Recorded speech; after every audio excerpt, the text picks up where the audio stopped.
Well, as expected, this game, which is a rivalry game between Arkansas and LSU, um, has come down to a field goal over the last 3 years. I know I'm probably telling something to you that you already know, but now make it four. Um, it's just the nature of two teams that in proximity playing for a rivalry trophy. Um, and look, a team that was, we told our team that they were going to play their very best, and I thought they played their very best. Hats off to Sam Pittman and his team. They played outstanding football. Um, KJ Jefferson was outstanding tonight. Um, Kept plays alive. Couldn't get him on the ground. Um, we tried to get him on the ground, but weren't allowed to get him on the ground. So it's just one of those games where uh, we were the last one to have the football, and I wasn't interested in letting um, Arkansas have another chance. So again, a great football game. These are the games that you got to find a way to win. We didn't have our best performance early on, but I thought we really played well at the end of the half and in the second half in particular on offense. And defensively, there's a lot that has to continue to get better, and most of them are self-inflicted wounds that are going to have to get better as we go on the road these next 2 weeks. But all in all, happy with the victory. Again, anytime you're playing an SEC opponent and one that is highly motivated to come in here, we're very happy with the win. So with that, we'll open it up to questions. Ryan, specifically with Jaden, what do you think maybe sort of clicked for him there at the end of the first half, and what was causing possibly to struggle early on? Yeah, he was out of rhythm. If you watch him a little bit, his drop was a little bit off, and then he was rushing into his throws, and then we just kept reminding him about picking up his rhythm, being a lot quicker, which is how he played and has played. And once he was able to speed up his drop, he was in much better rhythm, and it took off from there. His third quarter drive was one of the best, that, if not the best. I don't know where the feedback's coming from. Okay. If it wasn't the best, I can't remember a better drive. They did everything in that first drive of the third quarter. They ran cover two and tried to trap it. They ran man, overhang stunts, and he was outstanding. His precision, his decision-making, protection checks, delivering the ball.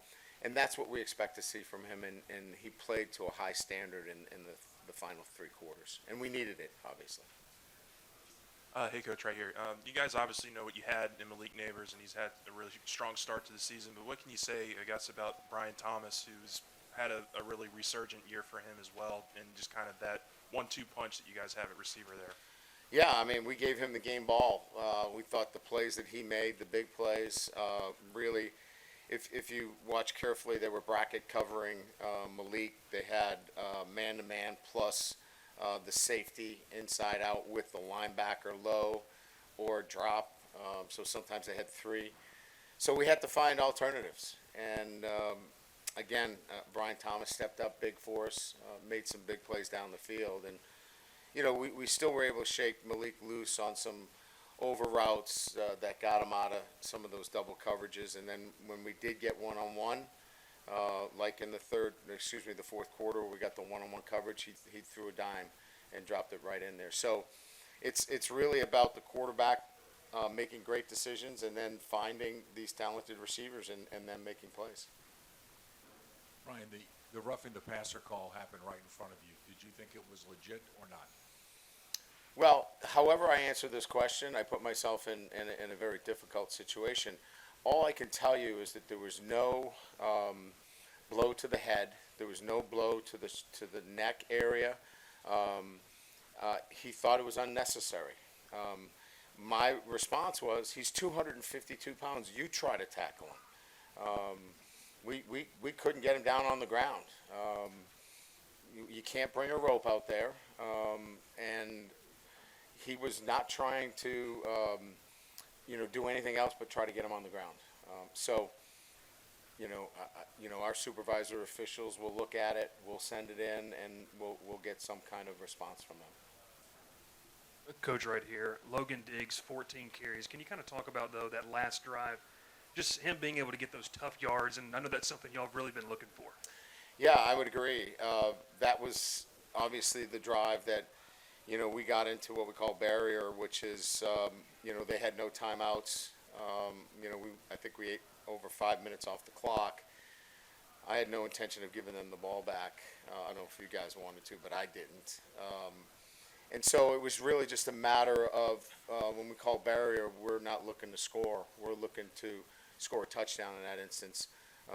We wanted to take time off the clock, put ourselves in a good position. We have great faith in our Ramos, our field goal kicker.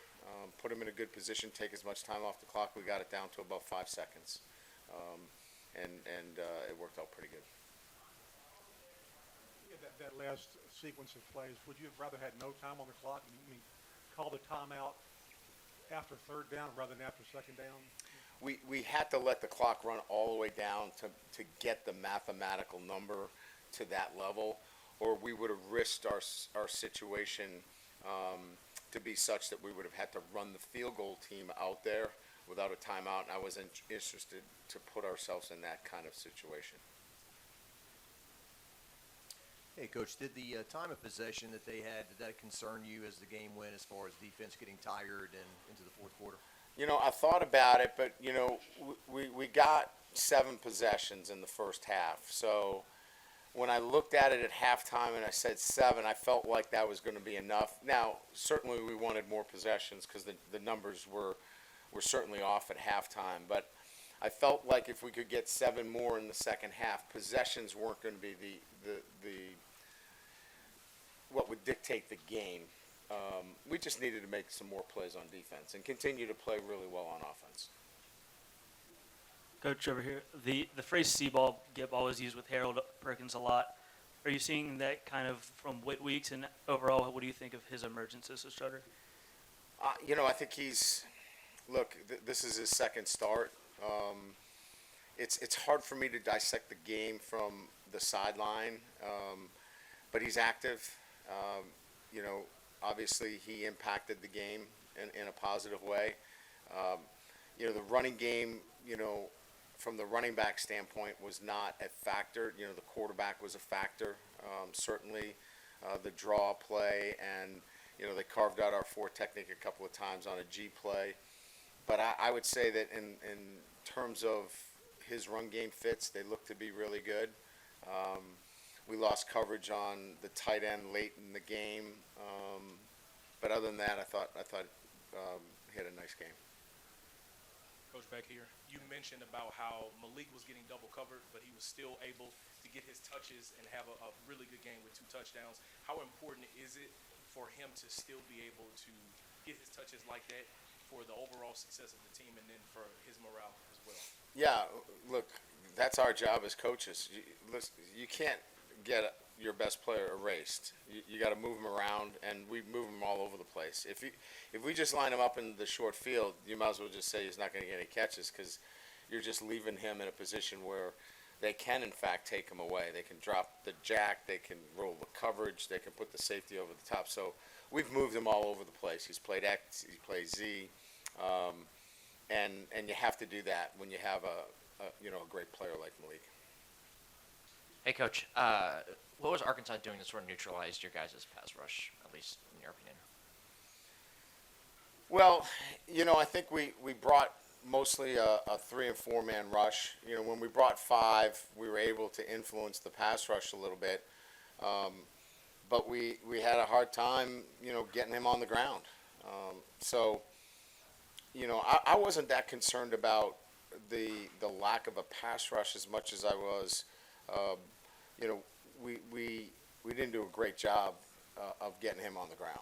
So when we had chances and he got out, we missed tackles. We're young at that position, and it's an area that, we know who we are. We got to get a big guy like that on the ground. Coach, back here. Yeah. After the alma mater, you can hear the guys say, throw up your threes. Just how motivated was this group to play for Greg today? Oh, they've been motivated for Greg. You know, he's one of our captains. He's somebody that our players love. You know, he's in their thoughts, he's in their prayers, and you know, as you know, we were the number 3 on our helmet, as did. I want to thank Sam Pittman and the Arkansas administration for agreeing to wear the number 3 on their helmet. It says a lot about you know, the class that they showed in honoring Greg today. So, yeah, he's on everybody's minds, and you know, we're praying for him. Hey, Coach, right here. Kind of to bounce off that. What can you say about Andre Sam and the competitive edge that he bring for you guys this game, and kind of his progression from week 1 to now? Yeah, I mean, he's an active player. You know, he plays with a lot of energy, and you know, we need him out there. I don't think he takes a play off. He's not a guy that he's in a rotation. There's a rotation of one. It's Andre and Andre. So again, he's a guy that we're counting on, and he, you know, he's going to continue to get better.